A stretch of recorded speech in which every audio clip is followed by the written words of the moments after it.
Hello అండి. ఈరోజు recipes లంచ్‌లోకి serve చేసుకోవడానికి టొమాటో పప్పు, పాలకూర ఫ్రై, వాము చారు. ముందుగా టొమాటో పప్పుకి ఒక కప్పు కందిపప్పు, ఒక కప్పు నీళ్లు వేసేసి నానబెట్టుకోవాలి. నానిన తర్వాత 2 టైమ్స్ వాష్ చేసుకోవాలి. వాష్ చేసిన తర్వాత 2 కప్పులు నీళ్ళు పోసేసి పక్కన పెట్టేయండి. ఈ గ్యాప్‌లో టొమాటోస్ చిన్నవి తీసుకున్నాను. 6 టొమాటోల్ని తీసేసుకొని 4 ముక్కలుగా కట్ చేయండి. చిన్నగా కట్ చేస్తే పప్పు ఉడకదు, అందువల్ల పెద్దగా కట్ చేసుకోవాలి. ఇలా కట్ చేసిన తర్వాత ఒక ఆనియన్ని తీసేసుకొని అవి కూడా కొంచెం పెద్ద ముక్కలుగా కట్ చేసుకోవాలి.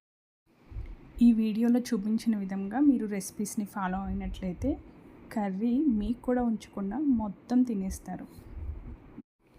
పచ్చిమిర్చి 4 సన్నగా తరుక్కోవాలి. కుక్కర్లోకి నానబెట్టిన కందిపప్పు, టొమాటో ముక్కలు, ఆనియన్స్, పచ్చిమిర్చి అన్నీ వేసేసుకోవాలి. వేసుకున్న తర్వాత 2 టీ స్పూన్ల కళ్ళు ఉప్పుని వేసుకోవాలి. 2 టీ స్పూన్లు కారము, 1 టీ స్పూన్ మెంతులు, చింతపండు చిన్న బాల్ సైజ్, ఇవన్నీ వేసేసి కుక్కర్ని క్లోజ్ చేసేసి స్టవ్ ఆన్ చేసుకొని 3 విజిల్స్ వచ్చే వరకు ఉడికించుకోవాలి. స్టీమింగ్ అంతా పోయిన తర్వాత కుక్కర్ లిడ్ తీసుకోవాలి. పప్పుని మెత్తగా మ్యాష్ చేసుకోండి. మ్యాష్ అయిన తర్వాత తాలింపుకి రెడీ చేసుకోవాలి. ఒక ప్యాన్లోకి 2 teaspoons oil, 2 tablespoons oil, tablespoon different, teaspoon different అండి. ఆవాలు 1 టీ స్పూన్, జీలకర్ర 1 టీ స్పూన్, పసుపు 1 టీ స్పూన్, పచ్చిశనగపప్పు 1 టీ స్పూన్. వీటన్నిటిని ఫ్రై చేసిన తర్వాత అందులోకి ఎండుమిర్చి 2, వెల్లుల్లి రెమ్మలు 5 సన్నగా తరిగేసుకున్నవి, ఇవి కూడా వేసేసి ఫ్రై చేయండి. ఆహా, తాలింపు ఇప్పుడు చాలా గుమగుమలాడిపోతుందండి. ఇందులో 1 టీ స్పూన్ కారము, కరివేపాకు తగినంత వేసుకోవాలి. వేసుకున్న తర్వాత ఈ ఫ్రైని మ్యాష్ చేసుకున్న పప్పులోకి వేసేసి 5 నిమిషాల పాటు లో ఫ్లేమ్లో ఉడికించుకోవాలి. ఇప్పుడు పప్పు రెడీ అయినట్లే. ఇప్పుడు వాము చారు. వాము రసము 2 టీ స్పూన్స్ నూనె వేసుకొని కాగిన తర్వాత 1 టీ స్పూన్ ఆవాలు, 1 టీ స్పూన్ జీలకర్ర, 1 టీ స్పూన్ పచ్చిశనగపప్పు, 2 టీ స్పూన్లు వాముని కూడా వేసేసి లో ఫ్లేమ్లో ఉంచేసుకొని ఫ్రై చేయాలి. పచ్చిమిర్చి కాకుండా ఎండుమిర్చి 1 వేసుకోవాలి. కరివేపాకు 2 రెమ్మలు వేసుకోవాలి. ఈ చారు చాలా హెల్తీ అండి. వారంలో 2 సార్లైనా చేయండి. కొంచెం సబ్స్క్రైబ్. జలుబు, దగ్గు, ఫీవర్ లాంటివి ఉన్నప్పుడు ఈ రసం కంపల్సరీగా చేయండి. మిరియాలు 10, వెల్లుల్లి 2 రెమ్మలు సన్నగా తరిగేసేసుకొని వేసేసి ఫ్రై చేసుకోవాలి.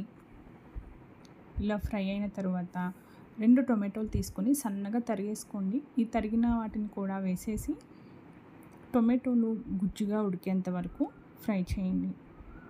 సాల్ట్ 2 టీ స్పూన్స్ నేను వేసాను. మీరు మీకు రుచికి తగినంతగా సాల్ట్ వేసుకోవాలి. నేను కూరల్లోకి కల్లుప్పుని వాడతాను. ఆయిల్ వచ్చేసేసి శనగ నూనెను వేస్తాను. కొత్తిమీర 1 గుప్పెడు కూడా వేసేసి ఉడికించుకోవాలి. ఇలా ఉడికిన తర్వాత 4 కప్పుల నీళ్ళు పోయండి. ఈ 4 కప్పుల నీళ్ళు కూడా 2 కప్పులు అయ్యే వరకు ఉడికించండి. సాల్ట్ మొత్తం 2 టీ స్పూన్స్ వేసాను. తర్వాత మిరియాల పొడి 1 టీ స్పూన్ వేసాను. చింతపండు గుజ్జు 1 టీ స్పూన్ వేయండి. ఇదంతా వేసేసి ఉడికించుకోవాలి. ఇప్పుడు పాలకూరతో ఫ్రై ఎలాగో చూద్దాము. ముందుగా ఒక ప్యాన్లోకి 1 టీ స్పూన్ నూనె, పచ్చిశనగపప్పు 1 టీ స్పూను, మినపప్పు 1 టీ స్పూన్, జీలకర్ర 1 టీ స్పూను, ధనియాలు 1 టీ స్పూను, ఎండుమిర్చి 5, పెద్దవి అయితే 2 వేసుకోండి. వేసేసి దోరగా కలర్ చేంజ్ అయ్యే వరకు వేయించుకోవాలి. ఇలా కలర్ చేంజ్ అయ్యే వరకు వేయించిన తర్వాత దీన్ని మిక్సీలోకి వేసేసుకొని పౌడర్ లాగా చేసుకోవాలి.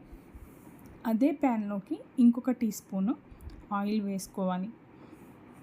ఆయిల్ వేసిన తర్వాత తాలింపు గింజలన్నీ వేసుకోండి. ఆవాలు, జీలకర్ర, మినపప్పు వేసిన తర్వాత సన్నగా తరిగిన ఉల్లిపాయ, సన్నగా తరిగిన పచ్చిమిర్చి కూడా వేసుకోండి. పసుపు 1 టీ స్పూన్ వేసేసి లో ఫ్లేమ్లోనే ఉంచేసి ఫ్రై చేసుకోండి. ఈ ఫ్రైని పిల్లలతో సహా ఒట్టిగా తినేస్తారు, అంత టేస్టీగా ఉంటుంది. ఒక కట్ట పాలకూర తీసుకొని శుభ్రంగా 3 సార్లు వాష్ చేసేసి సన్నగా తరిగేసుకోండి. సన్నగా తరిగిన దాన్ని ఈ తాలింపులో వేసేసి లో ఫ్లేమ్లోనే ఉంచుకొని ఫ్రై చేసుకోవాలి. ఇలా ఆకుకూర అంతా ఉడికిన తర్వాత మనము రెడీ చేసి పెట్టుకున్న మిశ్రమం ఉంది కదా, ఆ మిశ్రమాన్ని కూడా వేసేసి మిక్స్ చేసుకోవాలి. సాల్ట్ చివరిలో వేసుకోండి, రుచికి తగినంత సాల్ట్ వేసుకోండి. ఈ మిశ్రమం అంతా వేసిన తర్వాత 2 మినిట్స్ కన్నా ఎక్కువ టైము ఉడికించకూడదు. ఆకుకూరని ఎక్కువగా ఫ్రై చేయడం వల్ల అందులో ఉన్న పోషక విలువలన్నీ పోతాయి. Thank you for watching.